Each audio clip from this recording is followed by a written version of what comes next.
Hi friends, welcome back to my channel ரிதன்ஸ்மா. இன்றைக்கி ஒரு குக்கிங் விலாகோடு உங்களை நான் மீட் பண்ணியிருக்கேன். இன்றைக்கி என்ன லன்ச் பண்ண போகிறேன், அதோட ஈவினிங் ஸ்நாக்ஸ் என்ன பண்ண போகிறேன்னு இந்த விலாகில் பார்க்கலாம்.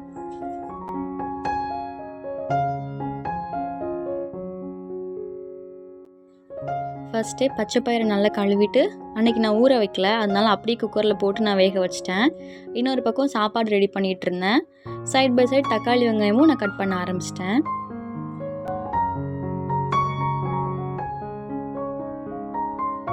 6-7 விசில் கிட்ட வச்சுட்டேன். அப்போ நல்லா அது குழையவே வெந்து வந்துடுச்சு.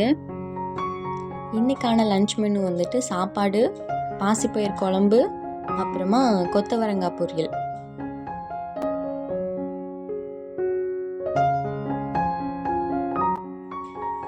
இந்த பாசிப்பயிர் குழம்பு நான் 2 மெத்தடில் ட்ரை பண்ணியிருக்கேன். ஒன்று தேங்காய் அரைச்சி விட்டு பண்ணுறது, இன்னொரு மெத்தட் வந்துட்டு தேங்காய் சேர்க்காமல் சாம்பார் பொடி யூஸ் பண்ணி பண்ணுறது. 2 மெத்தட்லேயுமே எனக்கு சாம்பார் பொடி யூஸ் பண்ணி பண்ணுற இதுதான் ரொம்ப பிடிச்சிருந்துச்சு. அதனால நான் இன்றைக்கி அந்த மெத்தடில் தான் பண்ண போகிறேன்.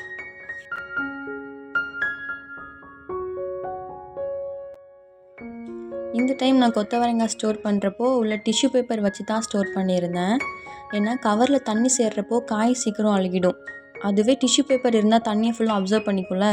அதனால நான் சும்மா ட்ரை தான் பண்ணி பார்த்தேன். பரவாயில்ல, இதுவும் நல்லா தான் ஒர்க் ஆகுது.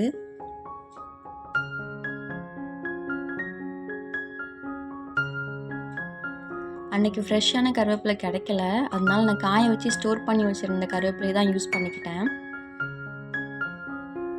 ஊர்லேருந்து வரப்போலாம் நான் கருவேப்பிலையை பஞ்சாக கொண்டு வந்து வச்சுக்குவேன். அதில் தான் பொடி செஞ்சுறது எல்லாமே. அது போக மீதி இருக்கிற கருவேப்பிலை இந்த மாதிரி நான் கழுவி காய வச்சு ஸ்டோர் பண்ணி வச்சுக்குவேன்.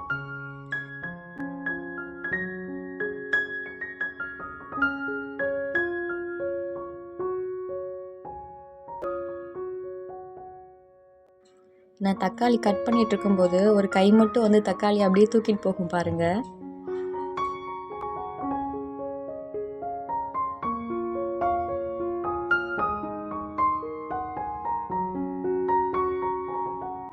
வெங்காயம் நல்லா வதங்கினதுக்கு அப்புறமா தக்காளி சேர்த்துக்கலான்னு வெயிட் பண்ணிட்டு இருந்தேன். ஆனால் அது வரைக்கும் வெயிட் பண்ணிட்டு இருந்தேன். இவ தூக்கிட்டு ஓடிடுவான்னு சொல்லிட்டு அப்போவே தட்டிட்டேன். அப்பயும் பாருங்க, மேடம் வந்து தேடி பார்த்துட்டு போகிறாங்க.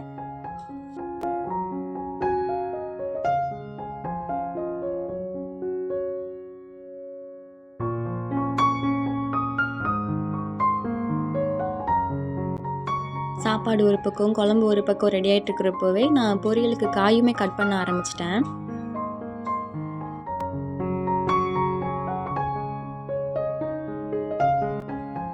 இந்த காயை எங்கள் ஊர் சைடு எல்லாருமே நாங்கள் சீனரிக்கான்னு தான் சொல்லுவோம். அதாவது சீனி அவரைக்காய், அதை தான் நாங்கள் சீனரிக்கான்னு சொல்லுவோம். ஆனால் சென்னை சைடு எல்லாருமே இந்த காயை கொத்தவரங்கான்னு சொல்கிறாங்க. பேர் வேறு வேறு, ஆனால் காய் ஒன்று தான். சின்ன வெங்காயமுமே அதே மாதிரி தான். எங்கள் ஊர்லெலாம் பொடி உள்ளின்னு சொல்லுவோம். இங்கே சென்னையில் பொடி உள்ளி கொடுங்கன்னு கேட்டால் பொடி உள்ளினா என்னது அப்படின்னு கேட்பாங்க. சாம்பார் வெங்காயம்னு சொன்னால் தான் தெரியும் அவங்களுக்கெல்லாம்.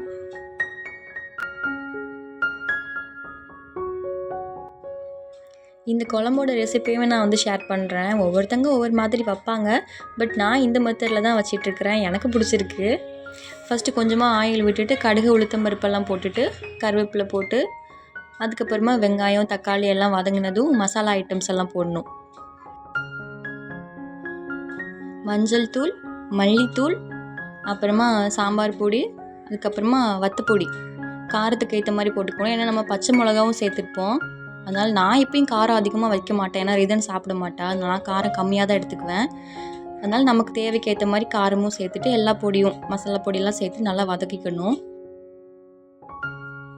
நான் ஜீரகத்தூள் இதில் சேர்க்க மாட்டேன். நீங்கள் வேணும்னா இதில் சேர்த்துக்கோங்க. பொடியோட பச்சை வாசனை எல்லாம் போனதுக்கு அப்புறமா நம்ம வேக வச்சு வச்சுருக்க பச்சைப்பயிறு அதையும் சேர்த்துட்டு நல்லா ஒரு டைம் வதக்கிட்டு அதுக்கப்புறமா நம்ம தேவைக்கு ஏற்ற மாதிரி தண்ணி விட்டு உப்பும் லைட்டாக போட்டுட்டு கொதிக்க வச்சிட வேண்டியதான். அவ்வளோதான், சிம்பிளாக தான் இருக்கும். பட் டேஸ்ட் நல்லா தான் இருக்கும். இதுவே நீங்கள் தேங்காய் அரைச்சி விட்டு பண்ணுறதா இருந்தால் சாம்பார் பொடி சேர்க்காமல் மல்லித்தூள், ஜீரகத்தூள், மஞ்சள் தூள், வத்தப்பொடி எல்லாம் சேர்த்து நல்லா வதக்கிட்டு அந்த வேக வச்ச பயிறு அதையும் போட்டுட்டு தண்ணி விட்டு கொதிச்சிட்டு இருக்கிறப்போ நம்ம ஃபைனலாக தேங்காய் அரைச்சி விட்டுவோம். அவ்வளோதான். அந்த மாதிரியும் நீங்கள் பண்ணலாம்.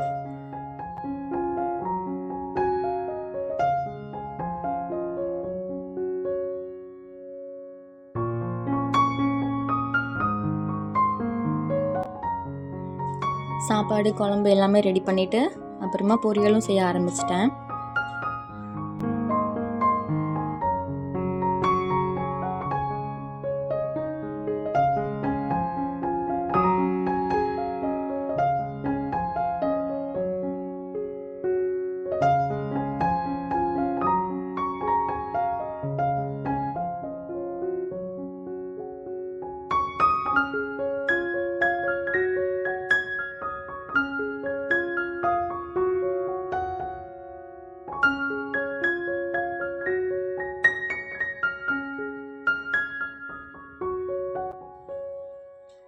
லன்ச் ஒர்க் எல்லாம் முடிச்சுட்டு சாப்பாடும் சாப்பிட்டுட்டு சின்னதாக ஒரு தூக்கம்.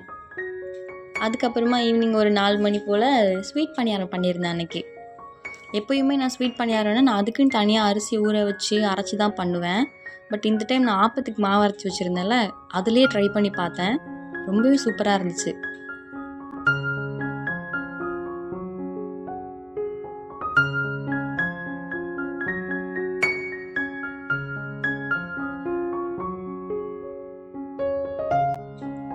நான் சில டைம் வந்துட்டு நாட்டு சர்க்கரையுமே கூட யூஸ் பண்ணியிருக்கேன். ஊருக்கு போயிட்டு வரப்போலாம் கருப்பட்டி எடுத்துகிட்டு வருவேன். சில டைம் கருப்பட்டி பணியாரமும் கூட பண்ணுவேன். அதுவுமே டேஸ்ட் சூப்பராக இருக்கும்.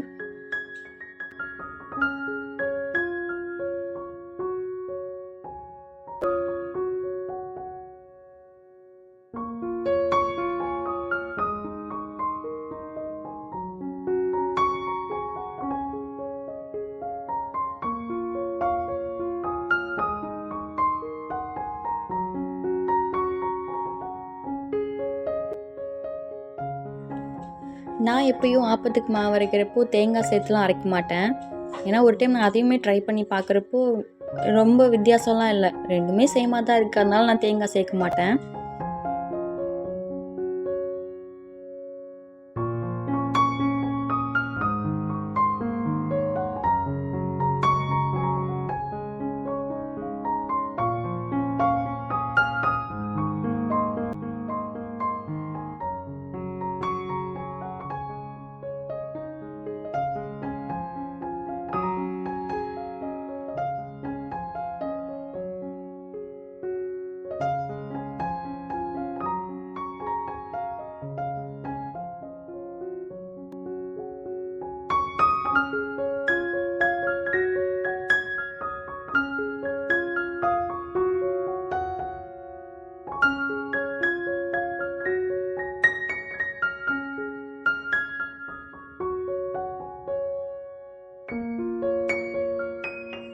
ரிதன் தான் ரொம்ப நேரமாக அம்மா ரெடி ஆகிட்டான்னு கேட்டுகிட்டே இருந்தா.